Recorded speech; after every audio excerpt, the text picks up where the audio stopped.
Hey YouTube! Welcome into a very unique episode of New and Old Funko Pop Unboxings where we get your reaction and your opinion on what pops you think Funko should make, and we give you our top 3 each. We're very excited about it. Let's get after it. I'm Jeremy, and I'm old. I'm Gilney, and I'm new.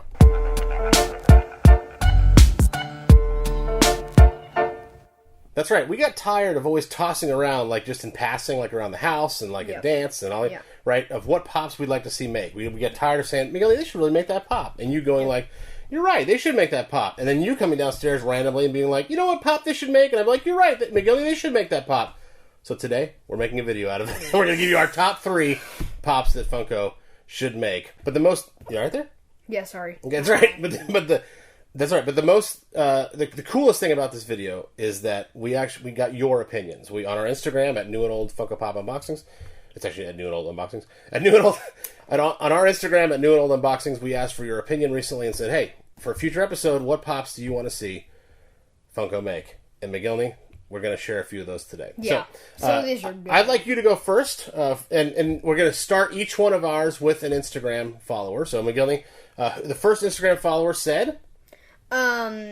would be Crash Test Dummies. So they're not talking about the 90s band here. They're talking...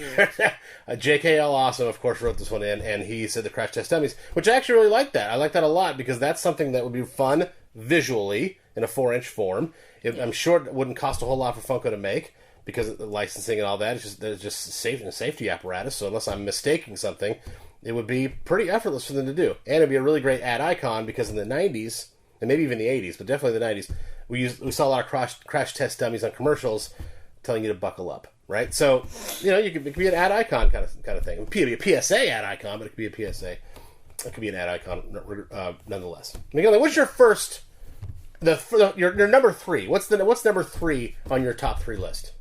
The Ikaluthu from Terraria. Okay, so McGillney plays Terraria quite a bit. You want to just kind of summarize the game in 2 sentences real quick? Yeah, so basically it's this game where it's a lot like Minecraft, and it's basically 2-bit. Oh wait, no, it's 2D. Sorry, 2D, and it has a lot more bosses. And I play the game a lot because it's just fun to play. Well, you and your friend Mason play a lot, right? Yeah. Me and my friend Mason play it a lot, and... So second boss, I Clue-Through is McGillney's pick. My Instagram follower that I'm going to share is one of our patrons, Miss Rebecca, and she suggested and nominated Link from Legend of Zelda. They should totally make that. They should. I agree with that. So I never got into the RPG games as a kid, right? I never had the console for like the Nintendo console. I had Sega because I was one of those losers. But somebody else had my friend of mine had the Nintendo console, and he had Link all the time. And I'm sure if I owned it, I would have loved it. But I didn't have that, and so I didn't have the investment of time and energy at their house. So shout out to Miss Rebecca for Legend of Zelda, because that's a really good one. My number 3 is Dave Matthews Band. Oh my okay, gosh. Now, I know that doesn't appeal to everybody, Carter. Carter. That's exactly where I'm going with this. Thank you, McGillney. I know this doesn't appeal to everybody, and they're not as popular, so to speak. Like, long term they may be, but right now, in the moment, they're not as popular as the other bands they've made pops of, like Green Day, right, and all that. I did not know they Fall Out Boy, all the... So, but here's my thing. Dave Matthews is popular enough to where you could sell him on like Target shelves or something, right? Yeah. Okay, but you probably couldn't sell like Carter, Stefan, Rashawn Ross, Jeff Coffin, Tim Reynolds. You probably couldn't sell Buddy Strong. You couldn't sell those guys individually in a Target or a Walmart because nobody, unless you're a diehard Dave Matthews Band fan, you don't necessarily know those are the guys, right? But you could do them in their official fan club, The Warehouse. So that's my thing, is you have a Dave Matthews Band like 6-pack or a Dave Matthews Band pop that goes through The Warehouse, the exclusive fan club of the Dave Matthews Band, and you sell them through there. You make it a limited run, 2,000 piece, 3,000 piece, whatever it may be. They'll sell out like hotcakes because the fans go crazy about all that stuff. And then you have the Dave Matthews one maybe in stores, right? And you sell that one at a mass level. One more caveat to that is you could actually do an Emerald City Comic Con because Dave Matthews lives in Seattle. Funko, where are you at? Okay, McGilly, what is your Instagram? Your next Instagram follower? Insta follower number 4 is Laura Ingalls Wilder. Okay, well, we know who put this. Yeah, mommy. Yeah. Awesome. Yeah, awesome. Okay, so mommy put that, right? So my wife, Lynn, without question, put Laura Ingalls Wilder, and as you can see right there on the screen, yes, she did put Laura Ingalls Wilder on there. She's a huge Little House on the Prairie fan, and she knows every episode. Like, I know the Golden Girls. She knows every Little House on the Prairie episode word for word, and so she would love to see Laura Ingalls Wilder, maybe a book pop or something like that. Yeah. What is your number 2, sir? Legendary Pokemon. So any legendary Pokemon. Yes, basically any legendary Pokemon like Rayquaza, Zygarde, Solgaleo. I think the good news is Eternatus. The good news is Funko will get there eventually because they seem to be releasing 4 at a time. Yeah. Just earlier this week they released 3 because that's silver. Yeah. Three, or at least 3 new ones. So they're gonna get there. It might take till 2026, but they'll eventually get there. My second Instagram follower said Mario and Luigi. This is a long. This is a long. I'm sure he is not the first person to suggest Mario and Luigi. Because let's be honest, the entire Mario universe, Princess Toadstool, Boo, Bowser, I mean, they would look great in pop form. I think the issue is licensing. Nope. Nintendo is asking way too much money, I'm sure, of Funko to be able to license those characters, and therefore Funko says no, they've got to all be in that $12.99 or whatever range, and yeah. So I think that's the reason why we haven't seen Mario and Luigi, etc. pops. My number 2. And this is a serious one now. We've had a lot of fun so far, but this is a serious one, is where are the Black American history pops? Okay, so you've got a whole American history line, which I collect. Okay, I love American history. I'm a history buff. Okay, you've got Rosie, they're behind me, so I'm not going to get to them, but you got George Washington, obvious. Okay, Rosie the Riveter, obvious. Abraham Lincoln, obvious. Okay. Albert Einstein. He's not an American history one, but yes, that does count. So you've got all these, JFK, Jacqueline Kennedy, right? I mean, you've got a great American history line.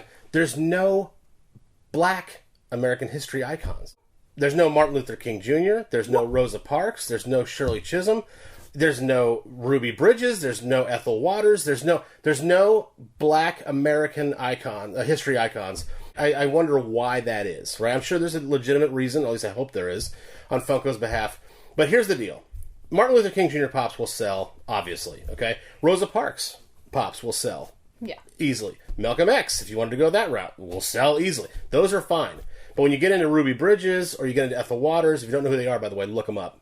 Yes, awesome. Ruby Bridges could be, and I'm just throwing out an idea here, a United Negro College Fund exclusive. Okay, you give a set amount of money to the United Negro College Fund nonprofit, and in return, maybe one of the things you get is one of the Ruby Bridges pops, and it's limited to 5,000, something like that. Yep. Ethel Waters, same thing. National Museum of African American Music is right here in Nashville. It's brand new last year. I think I think the grand opening was this year, but they've been working for years on this thing. It's an awesome facility. If you're ever in Nashville, you got to go see it. It's right on Broadway. Can't miss it. Do the Ethel Waters pop for them. Okay, she's an icon in music. Do it for them. 5,000 limited run. Offer it just there alone. Again, it can be a donation base. You can put it in their gift shop. You can do whatever you want. But Funko, my point is, if you don't think Ethel Waters pops and Ruby Bridges pops will sell on a shelf in Target or Walmart, seek out a Black business or a Black nonprofit to help in that distribution. All you're going to do is grow your fan base. All you're going to do is do what should be done, which is keep pops inclusive. Okay? That's a long-winded way of saying, please give us some new American history pops. McGillney, who was your last Instagram follower, sir? What did they say? Number 2 says Alvin and the Chipmunks. Alvin and the Chipmunks. That's a good one. Our buddy bubbaclinard mentioned that one. And I got to be honest, with the number of movies that Alvin and the Chipmunks have had, I can't believe, and the cartoon history, of course, I can't believe there's not pops by Alvin and the Chipmunks. Yeah. Who would you like to see? Of all the Alvin and the Chipmunks pops, who would you like to see most? Alvin. Oh, it's Alvin, okay. Because literally it says Alvin and the Chipmunks. Yeah, my favorite is Theodore, so I was just curious to see who you say. Theodore's awesome. Okay, your number 1, sir. Who's the pop you've wanted to see for, I don't know, a year and a half now? What would you like to see? Arthur from Ghouls and Ghosts. Arthur from Ghouls and Ghosts. McGillney and I play this old school game from my generation, Ghouls and Ghosts, a lot. We have it on the Wii. right? Yeah. And so, and we it's not from the Wii. It's love it. Yeah. Wow. It's not from the Wii, it's just ported onto the Wii. Yeah. And so we have that, and we play it all the time, and we love it. It's a classic game, but it's super fun to go through. And we just think Arthur from Ghouls and Ghosts would be a great thing. So that's a really good one. Good job for that one. My number one, my next and last Instagram one, Miguel, you know I'm going to love this one. What? Somebody said Ethan Hunt from Mission Impossible. Oh my gosh, you would love that one. I'd have to collect them all. Even though they're People Pops, and usually I don't really care for People Pops that are characters. I mean, that would be awesome to have an Ethan Hunt Pop. Especially with the last 2 Mission Impossible are coming out. Okay? Great. Sorry. And it's impossible to get through this video. And then my final Pops I wish they'd make is actually a series, okay? I wish they would make a sports moments line. We've seen movie moments. We've seen things like that where they kind of put 2 Pops together. You have your first movie moment was from, I believe, Force Awakens. And Captain Phasma and Finn, I believe, is the one you had. Yes, that's exactly right. And so, so I would like to see some sports moments, right? So you could do Babe Ruth's called shot in 1932. What? He stood at the plate and he pointed at the center field wall. Bobby Orr's Cup winner in 1970, of course. Michael Jordan's, I don't know, against the Blazers in 1992. That was iconic. You could do Willie Mays, The Catch, in 1954, where he's, obviously, you had the backdrop, I think it was Ebbets Field. You could have the backdrop of that against the wall, and he could be over his shoulder catching the ball. It'd be pretty sweet. But the one I really want to see, and I have prepared for you, is Brandi Chastain's penalty kick winner in 1999 for Team USA and the women's soccer team. That would be awesome, to be able to have that in pop form in the sports moments, and to be able to have that amazing moment of sports history would be incredible to have. I want to thank Nathros Funkos for mocking up these for us. It was just tremendous to see these in pop form. Awesome. And again, go follow them on Instagram, everybody. Nathros Funkos. That's Nathros and then Funkos. Nathros Funkos. Thank you for joining us. It's been a really long episode, but we've really enjoyed giving you our take on our top 3 Pops we'd like to see made. We really appreciate it. Patreon supporters, we love you. We appreciate you. Thank you so much for everything. You support us every single month, and we really, really appreciate it. McGilney, I hope these Pops are made in due time. Of all of them, I think the most likely one is your legendary Pokemon characters, because Funko will eventually get there. So we really appreciate it. Thank you so much for joining us here on New and Old Funko Pop Unboxings. What are your top 3? Put it down below. Please. Yeah, give me the top 3 Pops you'd like to see make or remade. If you want to cheat, we just, it's not really cheating, but we just decided not to do that. We wanted to make it absolutely new. So if you want to see 3 Pops that Funko makes, either make or remake, put it down below, please, in the comments. We really appreciate that. Thank you so much for joining us. I am Jeremy, and I'm old. I'm Gilney, and I'm new.